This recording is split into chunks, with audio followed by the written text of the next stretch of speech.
la fabrication des maquettes pour le logis du gardien. Mais en préambule, je vais changer de casquette. C'est-à-dire je suis conservateur, restaurateur de biens culturels. Et à ce titre, j'interviens sur des sites archéologiques, des collections de musées, pour restaurer des objets. Et diapositive numéro 2, s'il vous plaît. Et j'ai insisté ce matin avec Philippe, on a insisté sur le fait que les données, surtout concernant ces sujets, c'est-à-dire de reconstitution, sur des périodes assez anciennes, les données sont fragiles, on les perd facilement. Donc c'est pour ça que je voulais vous montrer un état de découverte qui paraît anodin comme ça, c'est-à-dire qu'on se trouve à Martigues, au 26 rue Langary, au premier étage d'une maison de pêcheurs, à l'intérieur de la maison. Et l'archéologue Hélène Marino, qui avait la responsabilité de ces fouilles de sauvetage, à l'époque on parlait plutôt de fouilles de sauvetage, maintenant on parle de fouilles préventives, a eu la bonne idée de nous demander, on les a réalisés à plusieurs personnes, de faire à l'intérieur de la maison, sur tous les murs. En plus, c'est une maison assez pauvre, c'est-à-dire une maison de pêcheurs, c'est-à-dire rien de spectaculaire, sauf peut-être, à un moment donné, la découverte d'une fenêtre à meneaux. Et la découverte de cette fenêtre à meneaux nous a poussé à se questionner, et on a sondé par des petites fenêtres qu'on appelle stratigraphiques, plus de 7 couches de peinture et d'enduit. Et en faisant un sondage sur ce mur, sur ces murs, à un moment donné, on a eu une trace de peinture rouge. Et donc on a mis au jour un enduit peint. Alors si vous regardez, il y a une diagonale qui coupe la photo presque en deux. En fait, on arrive à déduire le contexte de découverte de cet enduit peint. En fait, cette diagonale, on voit qu'il y a un enduit gris qui est juste dessus. En fait, c'est parce qu'il y a eu un remaniement, et en fait, à cet endroit-là, se positionnait le limon d'un escalier. Et donc, on a, par déduction, on a réussi à comprendre que ce dessin, c'est-à-dire on comprend bien qu'il est réalisé à toute hâte, il peut être réalisé en 5 coups de pinceau. Ce dessin, finalement, a été réalisé dans un espace exigu, c'est-à-dire que le dessinateur se trouvait sous la cage d'escalier, probablement dans un espace très sombre, et malgré tout, il a dessiné avec une vivacité incroyable un navire. Et donc, on s'est vite posé la question, c'est jamais, puisque ce genre d'opération, c'est-à-dire de sondage dans des maisons qui n'ont pas un statut remarquable ou identifié comme tel, souvent ne s'opère jamais. C'est-à-dire ce qu'on fait, c'est qu'on détruit les murs pour reconstruire de nouvelles habitations. Et finalement, souvent on sauvegarde les graffitis parce qu'on les voit sur de l'appareillage monumental, comme on peut voir à Aigues-Mortes par exemple, c'est-à-dire des belles pierres de taille où on s'aperçoit que des marins ont gravé, ont dessiné, ont laissé des témoignages, mais rarement on se dit, mais peut-être que derrière cette 7e couche d'enduit, ou 7e couche de peinture, il y a peut-être des témoignages qu'il faut à tout prix sauver. Donc il faut penser à une chose, c'est que aussi sur Terre, et surtout sur Terre, on trouve des bateaux. Les bateaux ne sont pas que au fond de l'eau, ils sont un peu de partout dans nos vieilles maisons. On ne sait pas pourquoi, parce que les marins ont peut-être cette sale manie, cette habitude de dessiner finalement leur maison de voyage. Donc ensuite on m'a demandé de, je ne vais pas amener d'autres photos à ce sujet, mais ensuite on m'a demandé chose plus délicate, c'est-à-dire de déposer l'enduit peint pour pouvoir le conserver, puisque tout le monde a reconnu que ce pauvre dessin, finalement, était un témoignage assez touchant. Alors, on ne sait pas si c'est un enfant, si c'est un marin qui a voulu témoigner, mais j'ai déposé l'enduit peint et maintenant il est présenté à l'Université du Temps Libre dans de bonnes conditions de conservation. Et on a demandé à un archéologue, Jean-Marie Gasset, architecte naval, archéologue, d'identifier le navire, ou en tout cas avec les caractéristiques présentes que vous arrivez à voir, je pense, c'est-à-dire des esquisses de voile, un mât de beaupré à l'avant, un nid de poule, quoi, un gabion, comment on appelle ça? Le gabion, Voilà, un nid de lune, voilà, un nid de pied. Merci. Merci. A identifié, lui, pour sa part, identifié un navire du XVIIe siècle. Et donc, voilà, il faut penser que dans chaque démolition de maison, il ne faut pas oublier qu'il y a des témoignages qu'on détruit sans même s'en préoccuper, sans même le savoir. Et que toutes ces informations, finalement, on a le devoir de les archiver et de les collecter. Donc, je vais revenir après, je ne sais pas si je parle longtemps, je ne vois pas le temps. On n'aura pas trop le temps. J'ai du temps encore? Non, un quart Comment d'heure. ça, non? C'est intéressant ce qu'il dit. Un quart d'heure. C'est vachement intéressant ce qu'il dit. Oui, bah oui. Oh, mais oui, heureusement. Merci. Parlez. Merci. Donc, on va revenir. Donc, diapositive suivante. Ah, ça c'est pour vous montrer. Ah, mais j'ai peut-être pas le bon côté, puis il y a la barre. C'est pour vous montrer. Parce qu'il faut toujours respecter les gens qui nous ont précédés dans leur travail, quoi. Et là, c'est la maquette je vous en parlais ce matin, de Laurent Damonte, un maquettiste décédé maintenant. Et cette maquette est présentée au musée d'histoire de la ville de Marseille, avec sa carène protégée, sa coque protégée par du plomb pour les œuvres vives. Et on voit, je crois qu'elle est là, Philippe, s'il te plaît, voilà, l'objet de tous les débats. Ah. Sur la L'objet de tous les débats. C'est-à-dire, vous voyez derrière la barre, la porte du on voit une petite porte. Donc, finalement, Laurent Damonte, qui lui, je pense, s'est inspiré des plans de Jalles. Oui, parce qu'on voit ce bateau très lourd, en fait, très haut, avec une muraille très haute. Et il a quand même voulu respecter l'écrit de Joinville, sans aller aussi loin que vous dans la réflexion, dans la démarche. Lui, c'était simplement, son propos, c'était de traduire, en fait, honnêtement, mais simplement, la présence d'une porte pour embarquer les chevaux pour la croisade, en cohabitation complexe avec Louis IX. Voilà. Diapositive suivante. Donc ça c'est le plan qu'on a vu tout à l'heure, qui nous a été présenté par l'archéologue. Et c'est le plan, je pense, de référence qui a servi à ce maquettiste. Image suivante. Et ça c'est un dessin qui nous a finalement qu'on a retenu, même si on lui a apporté quelques modifications, qu'on a retenu avec Philippe pour la maquette la maquette de Montjoie.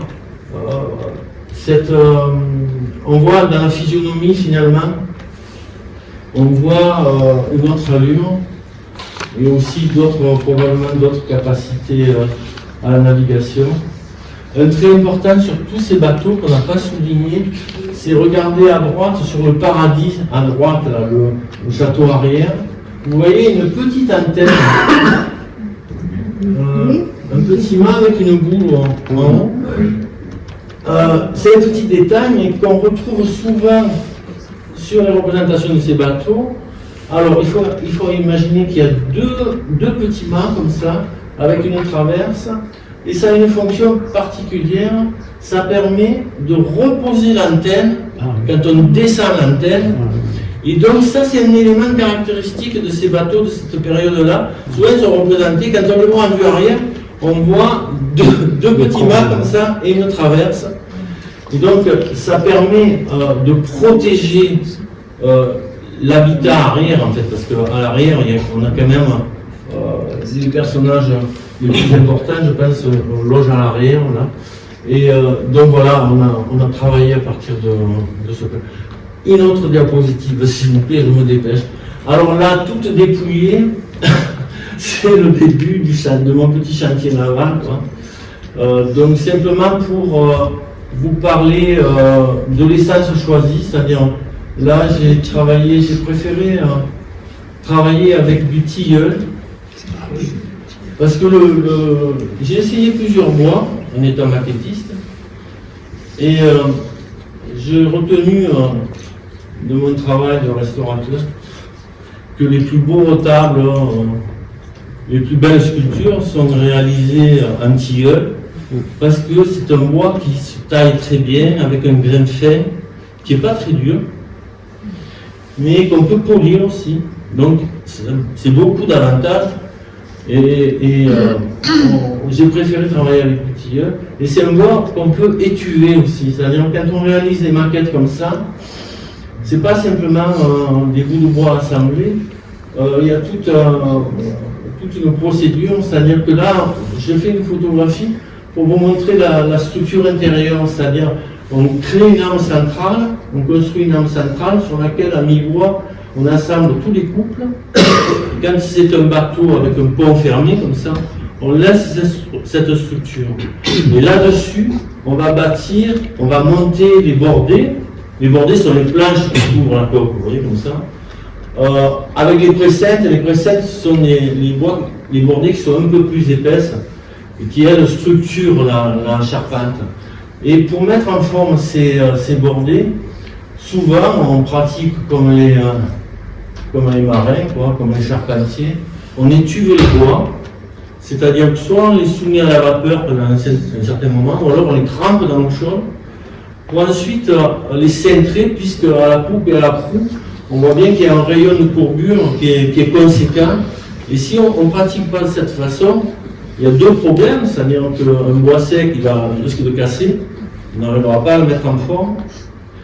Et ce bois sec, le problème, c'est qu'il va conserver sa mémoire de forme.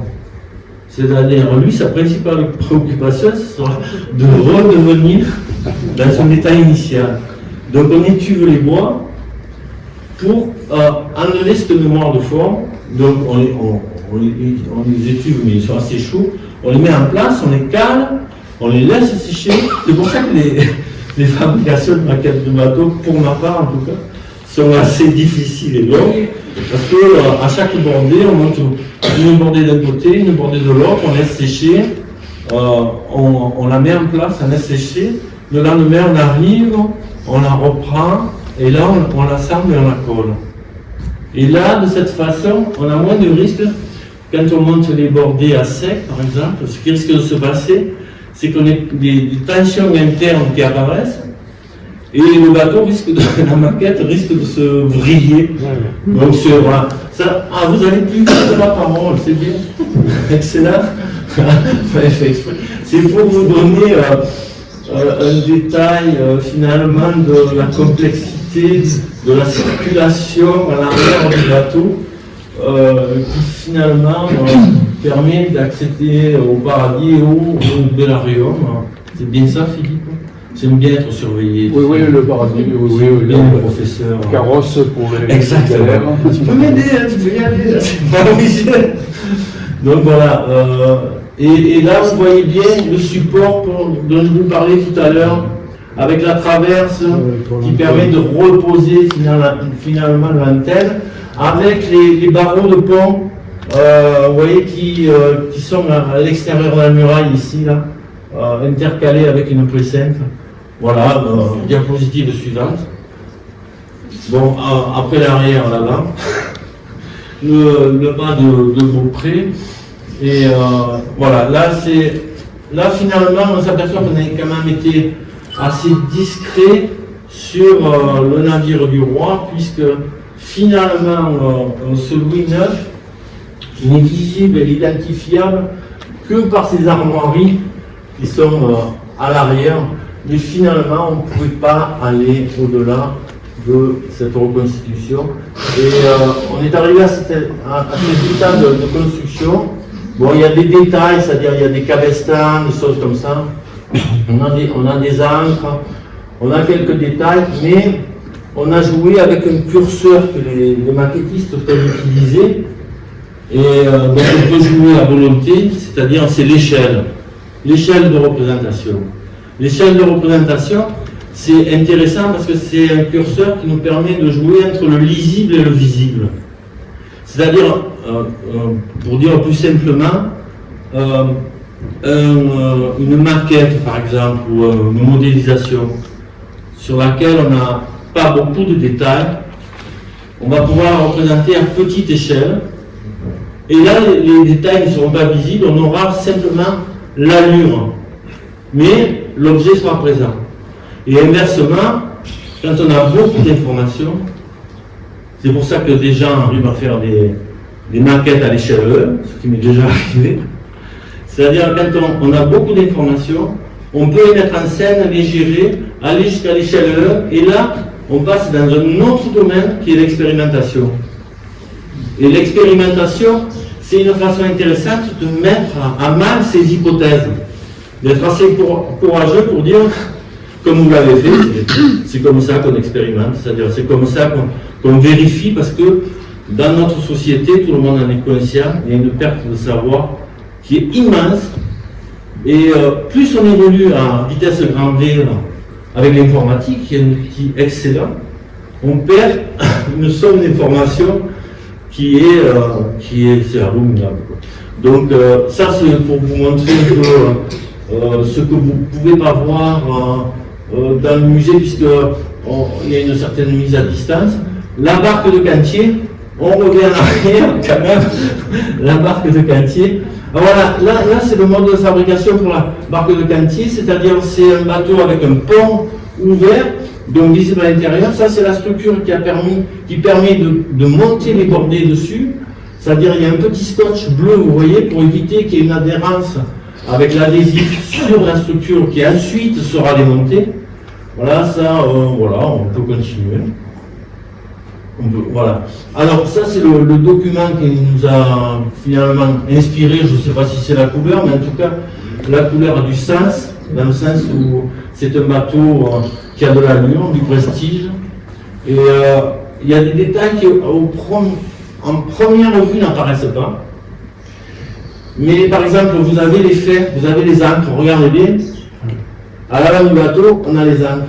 Et on a deux détails, Philippe s'il te plaît, on a deux structures qu'on a représentées sur la maquette, ça c'est la galéa, qui permettent de tenir l'ancre à distance pour éviter d'abîmer la corde, parce qu'elle peut déchirer, abîmer. Donc il y a des détails importants comme ça, même les apostilles et les bacalars, alors là c'est la difficulté sur la construction de ce genre de navire, c'est la présence de ces bacalars. On peut voir l'image suivante, je ne me rappelle pas laquelle c'est. Voilà, ça c'est le plan qui nous a servi de référence. Alors, la difficulté pour construire une galéa, finalement, si vous regardez la figure du milieu, on s'aperçoit qu'il y a deux figures géométriques simples qu'on peut identifier. Il y a un rectangle, vous le voyez, et un ovale. Voilà. En vue de dessus, le but du jeu, pour pouvoir poser des rames sur une galère, c'est d'être capable, pour un charpentier naval, d'assembler ces deux figures. Ce rectangle, de le joindre, de l'assembler sur l'ovale du bateau. En vue de dessus, c'est facile, mais quand on regarde le bateau de profil, on s'aperçoit qu'il y a un Z, delta Z, et donc ça veut dire que les pièces de jonction entre le rectangle et l'ovale, là, toutes ces pièces seront toutes différentes. Et ont une fonction mécanique importante puisque ces pièces-là doivent faire ce qu'on appelle en gros une descente de charge. C'est-à-dire que la force des rameurs, l'énergie, la propulsion des rameurs, tout ça, ça doit être transmis à la coque pour que tout ça ne s'effondre pas, ne s'écroule pas. Bon, il y a d'autres détails, mais il faut avancer. Ah, ça, c'est pour le plaisir de l'image. Hein.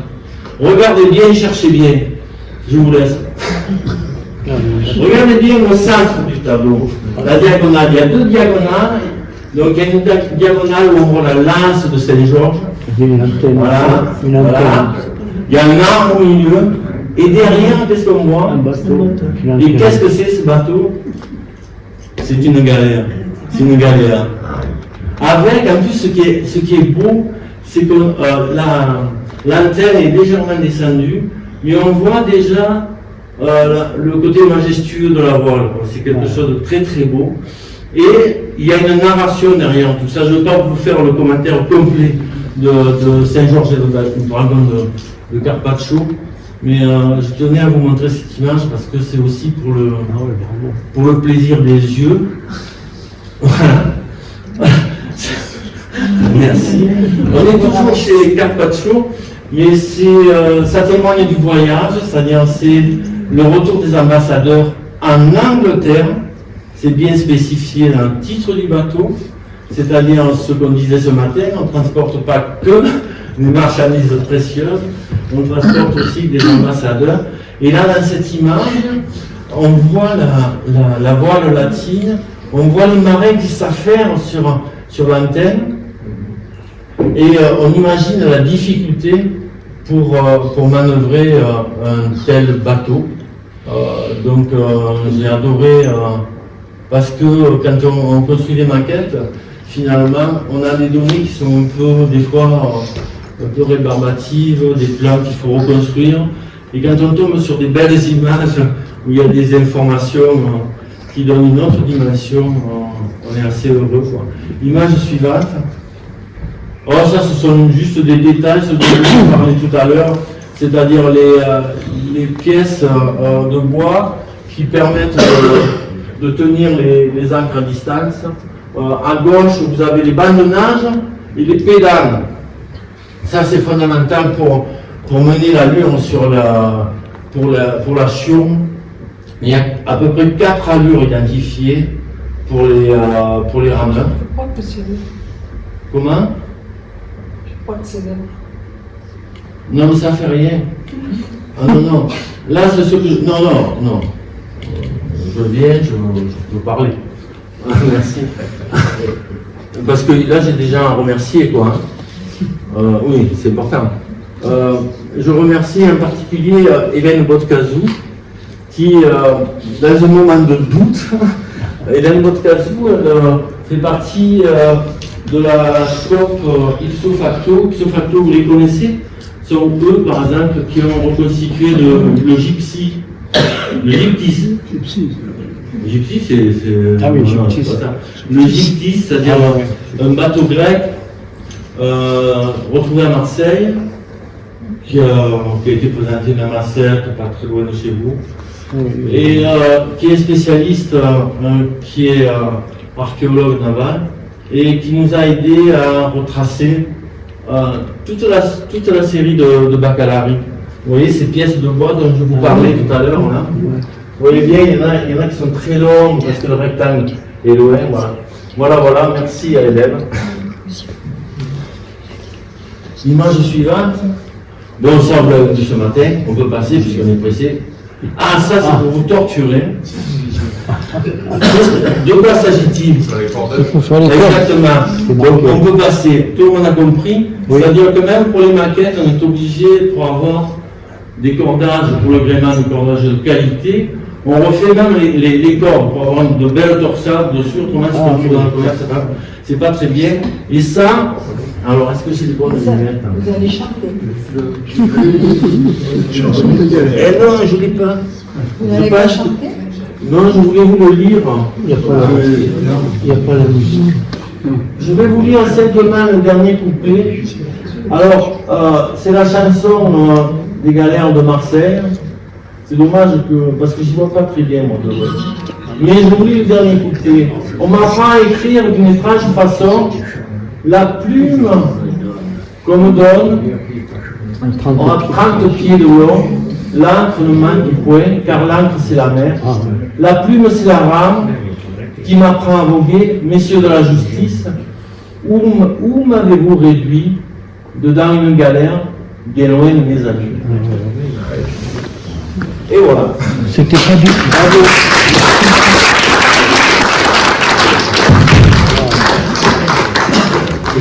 C'était un cours d'histoire de l'art.